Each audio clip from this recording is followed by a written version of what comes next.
Bismillahirrahmanirrahim. Alhamdulillahi rabbil alamin. Wassalatu wassalamu ala rasulillahi ajma'in. Nahmaduhu wa nasta'inuhu wa nastahdihi wa nastaghfiruh. Wa na'udzu billahi min syururi anfusina wa min sayyiati a'malina. Man yahdihillahu fala mudilla lahu wa man yudlilhu fala hadiya lahu. Asyhadu an la ilaha illallah wa asyhadu anna Muhammadan abduhu wa rasuluh. Arsala rasulahu bil huda wa dinil haqq liyuzhirahu 'ala ad-din kullihi wa kafa billahi shahida. Rabbi israh li sadri wa yassir li amri wahlul 'uqdatam min lisani yafqahu qawli. Subhanaka la ilma lana illa ma 'allamtana innaka antal alimul hakim. Rabbana iftah bainana wa baina qaumina bil haqq wa anta khairul fatihin. Allahumma faqqihna fid din wa 'allimna ta'wil. Rabbi zidna ilma warzuqna fahma. Amin ya rabbal alamin. Assalamualaikum warahmatullahi taala wabarakatuh. Qala Allah Ta'ala fil Qur'anil Karim, ya ayyuhalladzina amanu ijtanibu katsiran minadh-dhanni inna ba'dadh-dhanni itsmun wa la tajassasu wa la yaghtab ba'dukum ba'dha ayuhibbu ahadukum an ya'kula lahma akhihi maitan fakarihtumuh wattaqullaha innallaha tawwabur rahim. Shadaqallahul azim. Alhamdulillah. Hari ini kita sambung pengajian kita di dalam kitab kita ni, kitab Al-Kabair, yakni dosa-dosa besar. Hari ini kita masuk kepada dosa yang ke-42, mencari kesalahan ataupun keaiban orang. Mencari kesalahan ataupun keaiban orang. Sebagaimana yang Allah Subhanahu wa taala sebut, wahai orang-orang yang beriman, ya ayyuhalladzina amanu ijtanibu katsiran minadh-dhanni. Jauhilah buruk sangka. Kerana setengah buruk sangka itu berdosa, kata Allah. Allah sebut. Dan janganlah kamu mencari-cari kesalahan orang lain. Wala tajassasu, dan jangan kamu setengah-tengah. Dan janganlah setengah kamu mencaci setengah yang lain.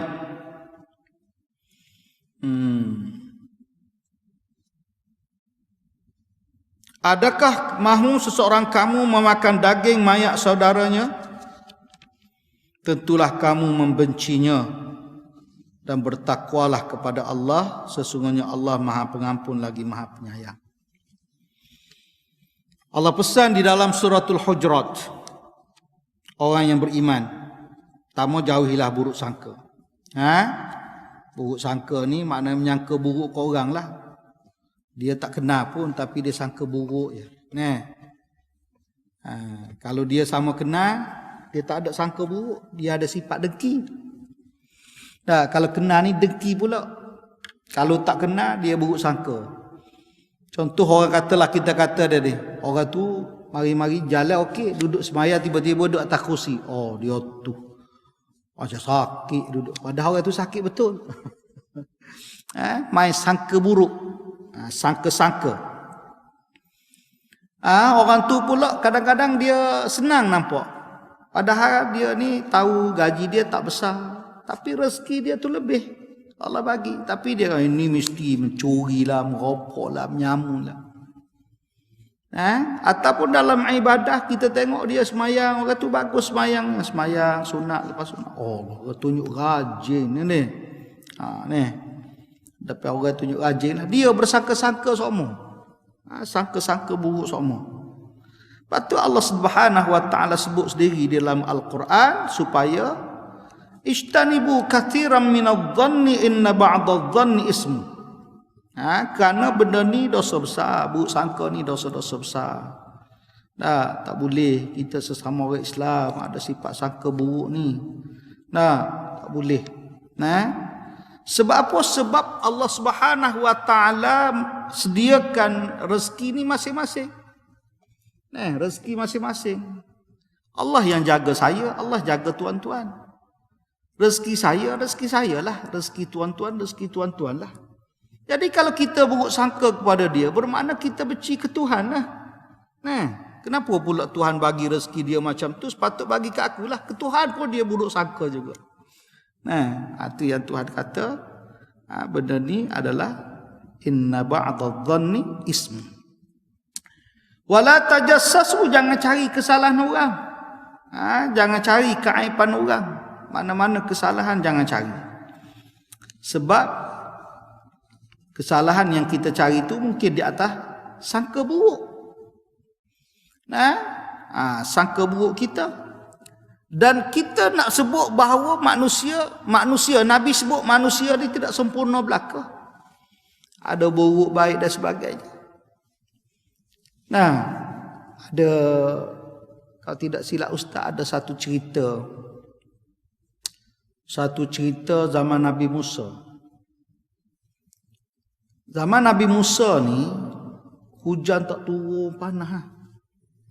Allah maklumkan kepada Musa, ada seorang lelaki 40 tahun dia buat dosa, tak bertaubat dengan Tuhan.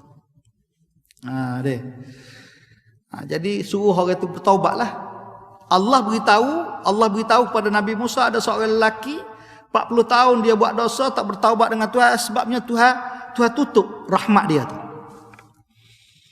Maka Nabi Musa pun buatlah perhimpunan semua. Panggil ringkas-ringkas ceritalah. Panggil semua, Nabi Musa sebut, siapa yang kita ni tak hujan, panas dan sebagainya.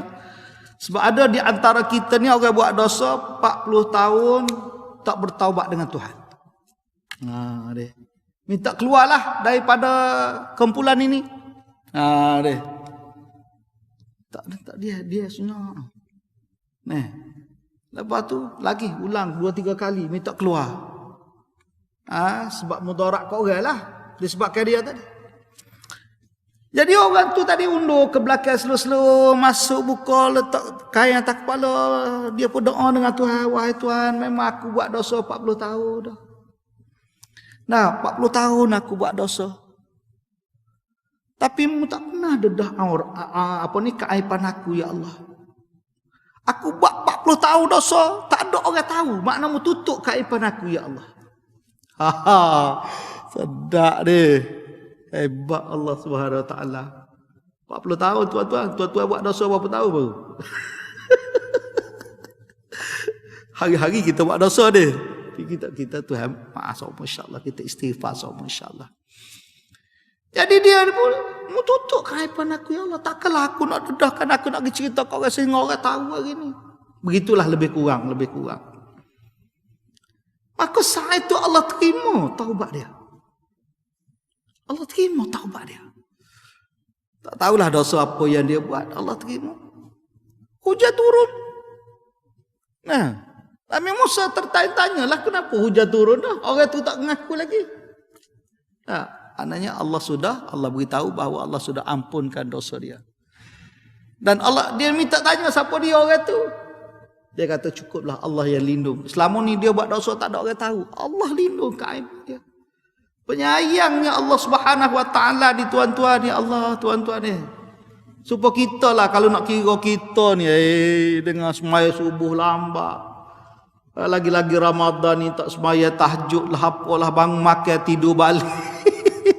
Katalah. Kalau Tuhan nak bukalah aib kita ni, malu. Kalau Tuhan buka aib ustaz tak main ngajar dah tuan-tuan. Tak main ngajar dah, malu. Tapi Allah Maha Penyayang, Maha Pengasih, Maha Pemurah, Maha Pengampun, dia tutupkan keaiban kita. Sebab tu Allah Subhanahu Wa Taala kata wala tajassasu, jangan cari kesalahan orang, jangan cari keaiban orang. Jangan.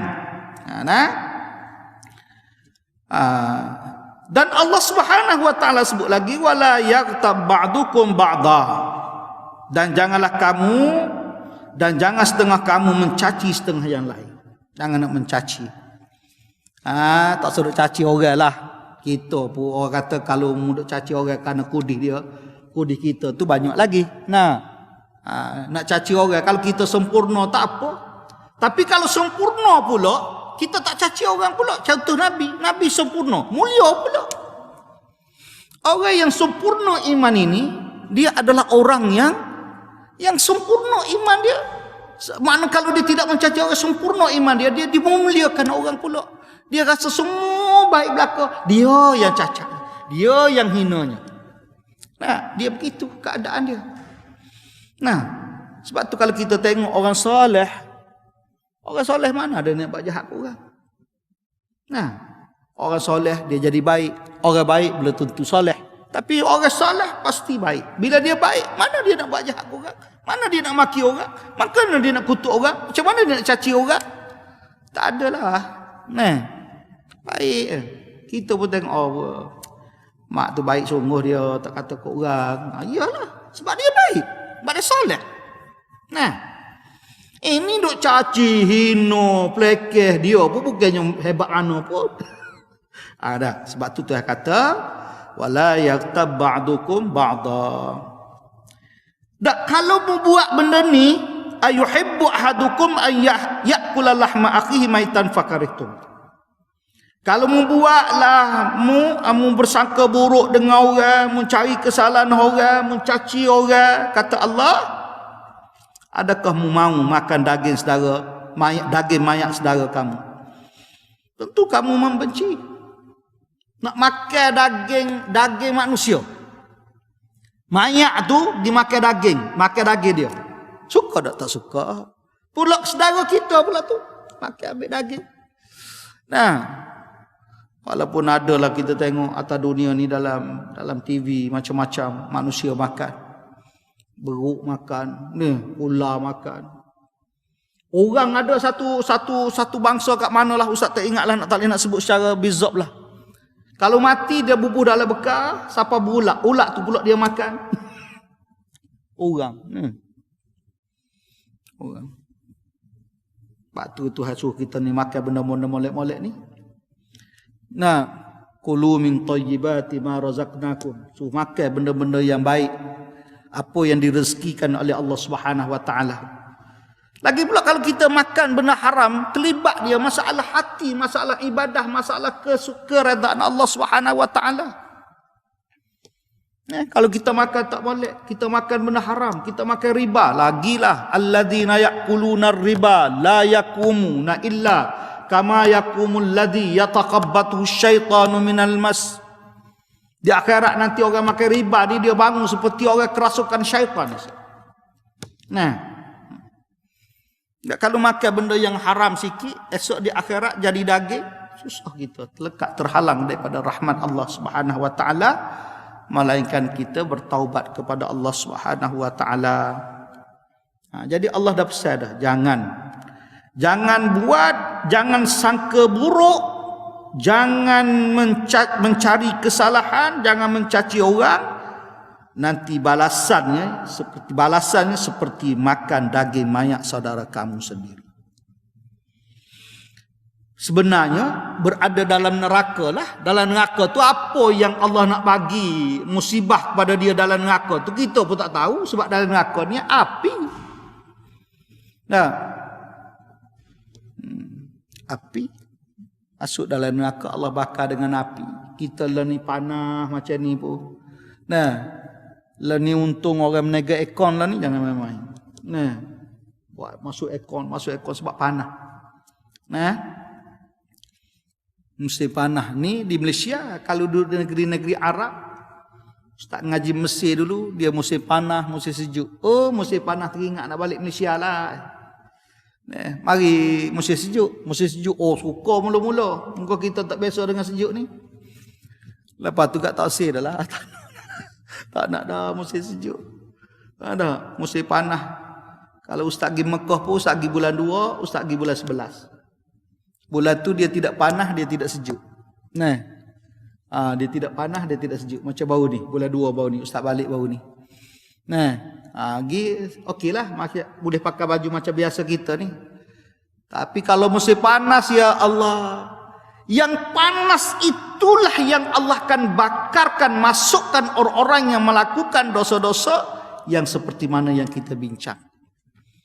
Nah, kullama nadijat juluduhum baddalnahum juludan ghairaha liyazuqul azab. Allah bakar kulit mereka.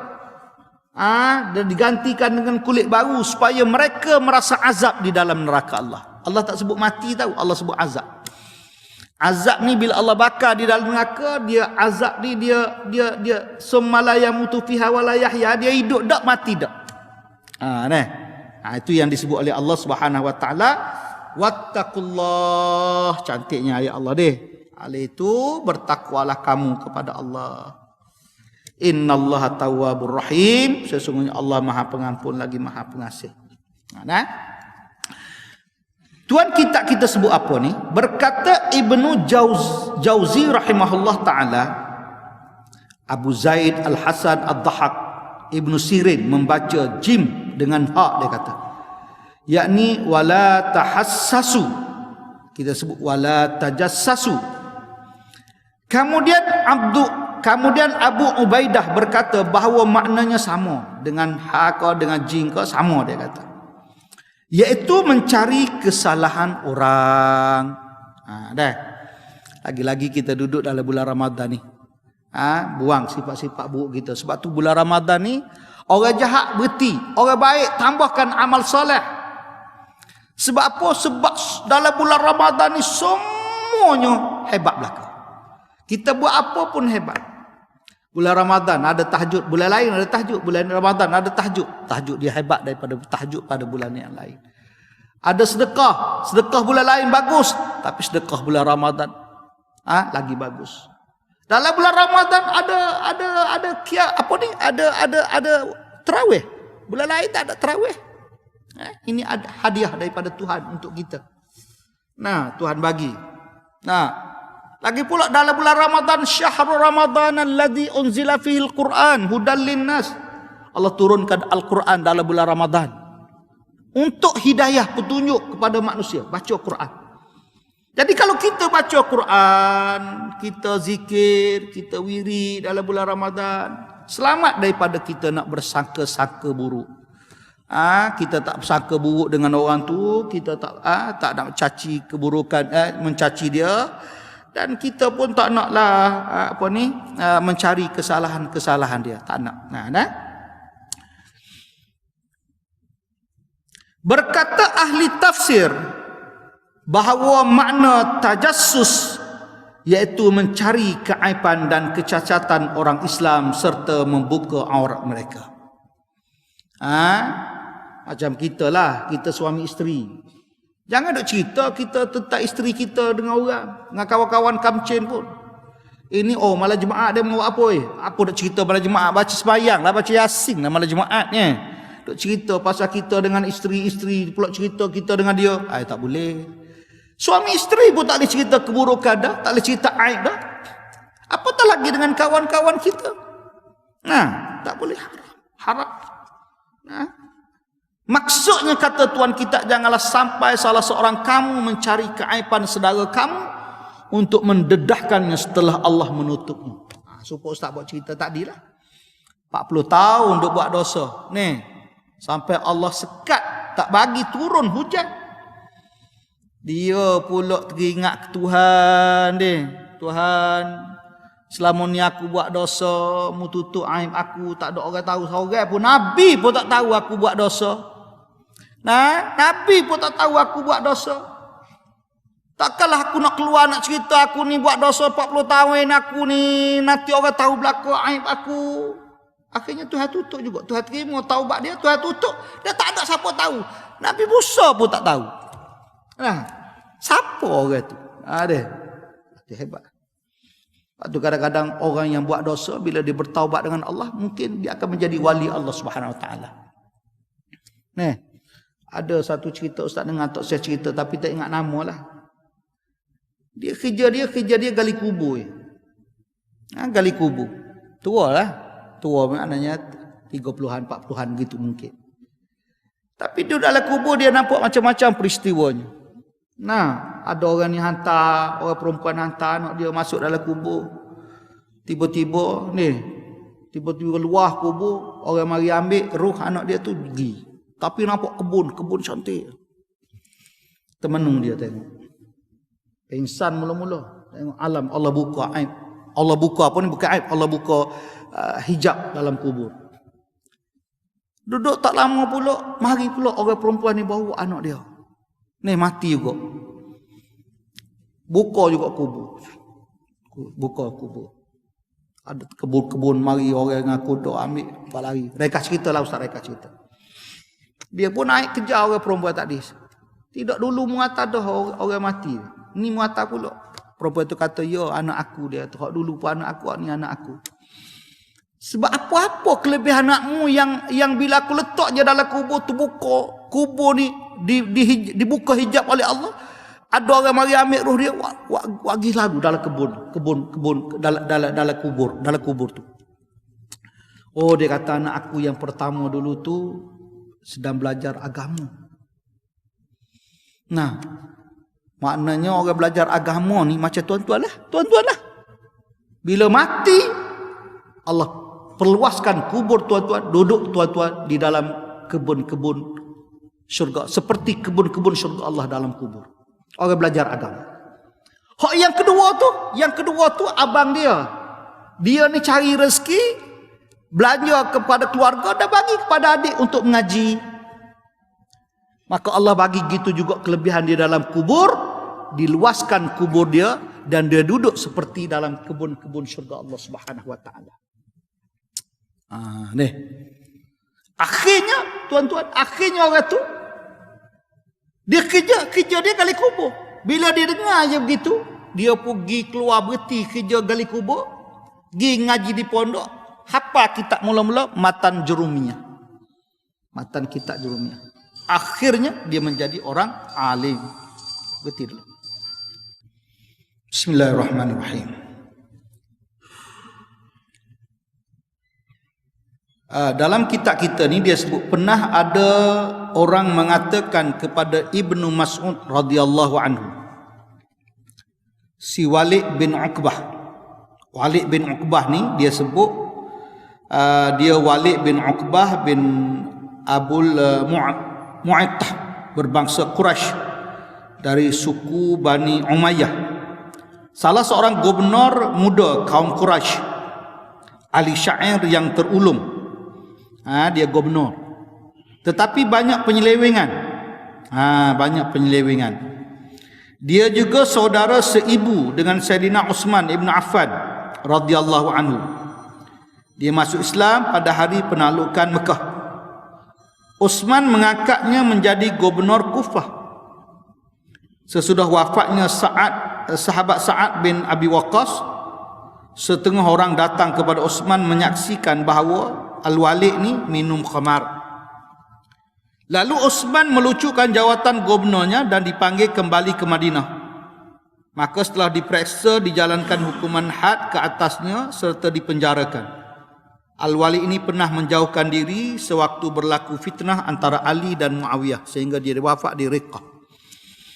Nak ceritanya Al-Walid bin Uqbah ni, apa dia? Pernah dikatakan minum khamar sehingga menitis minuman itu dari janggutnya. Ini sahabat Nabi. Nah, maka Ibnu Mas'ud radhiyallahu anhu menjawab, kita dilarang untuk mengintip hal keadaan orang. Ada. Tetapi bila perkara itu terdedah kepada kami, baru kami memeriksanya dan melaksanakan hukuman had ke atasnya. Kita tak perlu kita nak ngintip dia ni, dia buat gapo, dia mau apa, tak perlu. Tak boleh. Tak boleh. Ada tu yang timbul cerita dulu, ngintip orang yang berkhalwat. Itu lain-lain pula, tu tak payahlah. Tapi maknanya ada timbul kes itu dulu. Tapi disebut di sini kita dilarang untuk mengintip hal keadaan orang.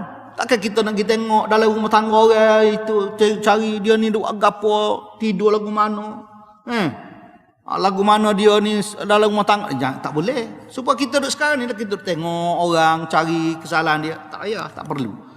Tetapi bila terdedah, kata Tuhan kita, bila terdedah kami memeriksanya, seperti mana Nabi sallallahu alaihi wasallam menyebut, man istama'a ila hadithi qaumin wa hum lahu karihun subba fi uzunaihil anuk yaumal qiyamah.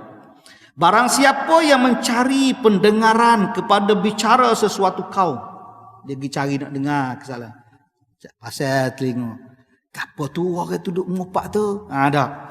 Padahal mereka itu sangat benci kepadanya, yakni tidak suka rahsianya didengarkan oleh orang. Dia tak suka orang dengar rahsia dia, tapi kita nak pergi cari rahsia orang, dia kata. Nanti di hari kiamat telinganya akan dituangi cecair timah panas, kata Nabi sallallahu alaihi wasallam. Ada suka sangat kita mendengar rahsia-rahsia orang, kita pergi cerita kat orang pula. Mengumpatlah panggil dia, mengumpat. Ma salakakum fi saqar qalu lam nakum minal musallin wa lam nakun nut'imul miskin wa kunna nakhudhu ma'al khaidin wa kunna nukadzibu biyaumiddin hatta atana al-yaqin. Di akhirat dalam neraka esok, dalam syurga esok, orang ahli syurga tanya orang ahli neraka, apa sebabmu masuk neraka saqar ni? Qalu lam nakum minal musallin, aku dulu ni golongan yang tak semayang. Walam nakun nut'imul miskin, golongan yang tak pernah beri makan orang miskin, sedekah ke, zakat ke, berapa, tak tolong orang miskin. Wa kunna nakhudu ma'al khaidin, kami tergolong dalam golongan orang-orang yang mengumpat. Nah, orang yang memperkatakan hal orang lain. Maknanya jawapannya berada dalam neraka saqar lah. Nah, yang mencari keaiban dan keburukan orang ni. Sebab kita tak sempurna, kita banyak salah, kita banyak aib. Sebab tu kalau kita nak doa dengan Tuhan, Tuhan, banyak hujah kita di hadapan Tuhan untuk kita menyatakan bahawa kita ni ada dosa, kita ni buat silap semua dengan Tuhan, kita ni pendosa, kita ni macam-macam. Kita boleh doa dengan Allah Subhanahu Wa Taala. Last sekali, Tuhan tutuplah aib aku ya Allah. Tutuplah aib aku. Setakat ni saya rasa Tuhan Allah tutup aib kita ni. Nah, kalau Allah bukalah aib kita, ya Allah malunya macam-macam kita. Tak sudut rasa lebih lah. Tak sudut rasa kita, kita ni hebat. Tak ada, saya tak ada aib apa, saya tak ada keburukan. Tak, macam-macam keburukan kita. Jadi itu tadilah, duduk dalam neraka saqar lah.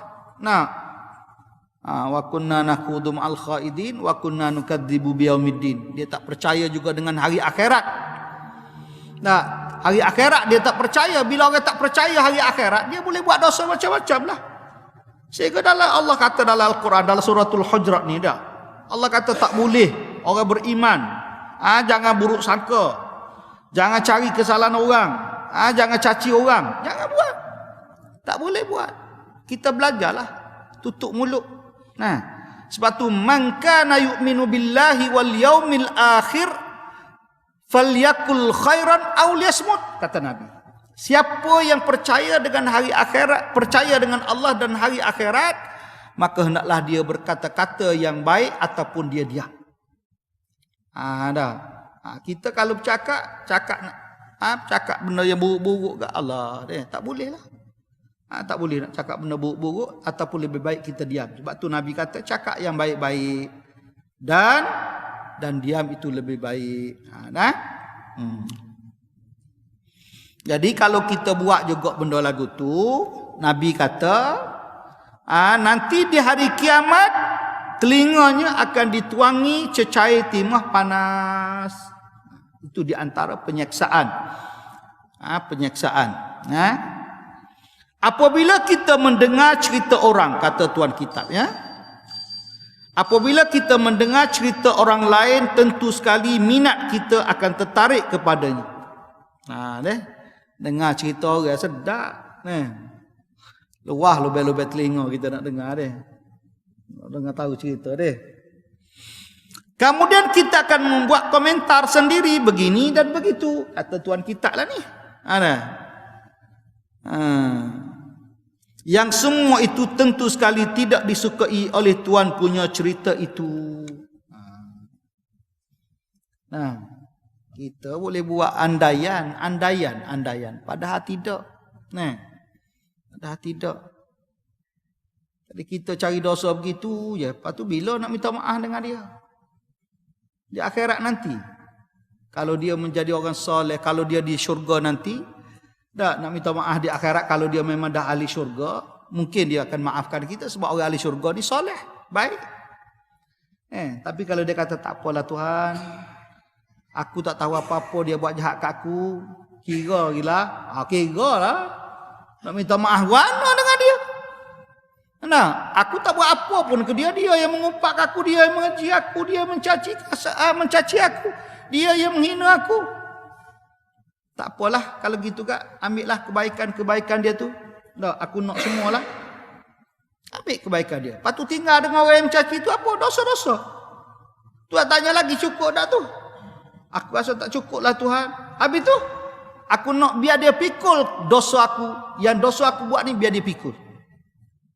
Jadi orang yang kena caci tadi tu, Allah ambil dosa orang dia, orang yang kena caci, bagi kepada orang yang mencaci tadi. Jadi orang caci yang mencaci tadi tu, ada dosa dia dan dosa orang lain.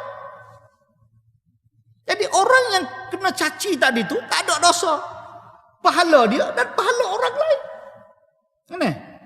Orang tadi ada dosa dia dan dosa orang lain. Jadi kesimpulan dia ke mana? Nah, tu dia. Yang beratnya. Nah. Ini Tuhan kita sebut. Meskipun cerita itu memang betul dan tidak mengelirukan, namun ada apa kita mesti mencampuri urusan orang lain? Padahal urusan kita masih banyak yang berkeciciran. Nah, urusan kita tak tutup-tutup. Anak kita, isteri kita. Ada yang kita bagus, sembahyang, isteri tak tutup aurat misalnya. Nah, anak kita masih tak tutup aurat, masih tak sempurna sembahyang. Tu aib kita tu. Tu aib bagi kita. Nah, aib bagi kita. Jadi kata Tuan Kitab, kita berlindung diri daripada terkena seksa ini. Seksa mana? Tadilah. Nanti di hari kiamat telinganya akan dituangi cecair timah panas. Itu Nabi sebut tu. Betul cakap Nabi ni. Tunggulah nanti. Jadi kita minta mengelak daripada 3 benda tadi. Kita ulang balik. Kita minta mengelak daripada apa? Daripada sangka-sangka buruk. Sangka-sangka buruk. Jadi nak mengelak banyak daripada sangka buruk korang ni, kena banyak istighfar dan zikir lah. Mulut-mulut kita kena banyak baca Quran. Baca Quran, zikir lah. Biasa boleh tuan-tuan duduk gini-gini tu, zikir yang paling banyak. Istighfar paling disukai oleh Allah Subhanahu Wa Taala. Innallaha yuhibbut tawabin. Allah suka orang yang bertaubat. Wa anistaghfiru rabbakum summa tubu ilaih. Dan Allah orang beristighfar dan bertaubat kepada Allah. Daripada kita cakap benda yang boleh mendatangkan dosa, lebih baik kita beristighfar, dapat pahala. Tuhan hapus dosa. Dan kita memohon taufik ke jalan yang disukai dan diradai oleh Allah Subhanahu Wa Taala, kata Tuhan kita. Orang yang nak disukai oleh Allah, dia kena dekat dengan Tuhan. Ni lagi-lagi dalam bulan Ramadan ni. Jangan malah baca Quran.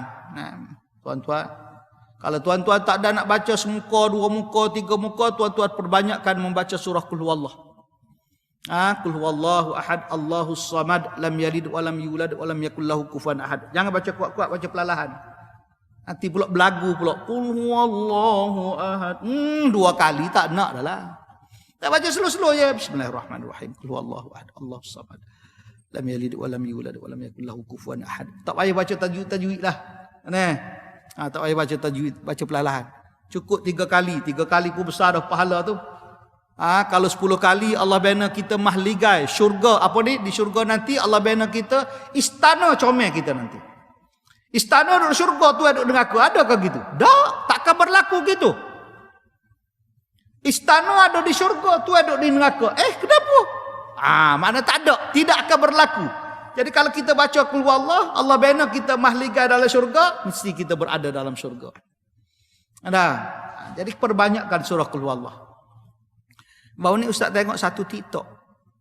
Ada seorang nenek ni daripada Indonesia, disebutnya jalur dia jalur Nabi lah, keturunan Nabi. Orang Indonesia kan ramai.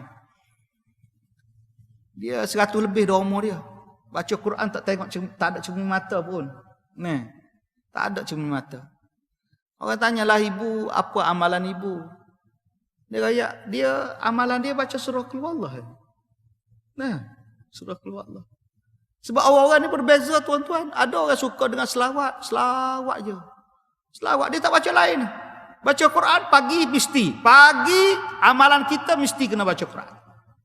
Nah, untuk mengelak daripada perangai-perangai kita yang jahat inilah. Takut kita suka caci orang, takut kita suka hina orang kan ni. Pagi mesti. Pagi sebelum subuh, selepas subuh tuan-tuan baca Quran dulu. Kalau boleh tahu. Kalau boleh baca. Kalau tak boleh start lah dengan istighfar. Ataupun kita selawat je. Sampai orang tanya berapa dah selawat abang? 1000 dah. Allahu Akbar. 1000 selawat dia tuan-tuan. Jangan main-main. Nak selawat macam mana 1000? Allahumma salli ala Muhammad. Cukuplah. Jangan panjang-panjang. Kalau panjang-panjang nanti masuk syurga dulu pada ustaz. Nah, pendek-pendek je. Nah, cukuplah. Nah, Allahumma salli ala Muhammad. Kan Nabi ajar begitu je. Nah, kalau nak panjang lagi, kama sallaita ala Ibrahim. Tu, selawat Ibrahim. Nak panjang. Tapi tak payah, kita buat pendek je dulu. Kita latih dulu mulut kita, lidah kita, ada hati kita dengan selawat yang pendek itu dulu. Itu pun terbaik dah. Itu yang terbaik.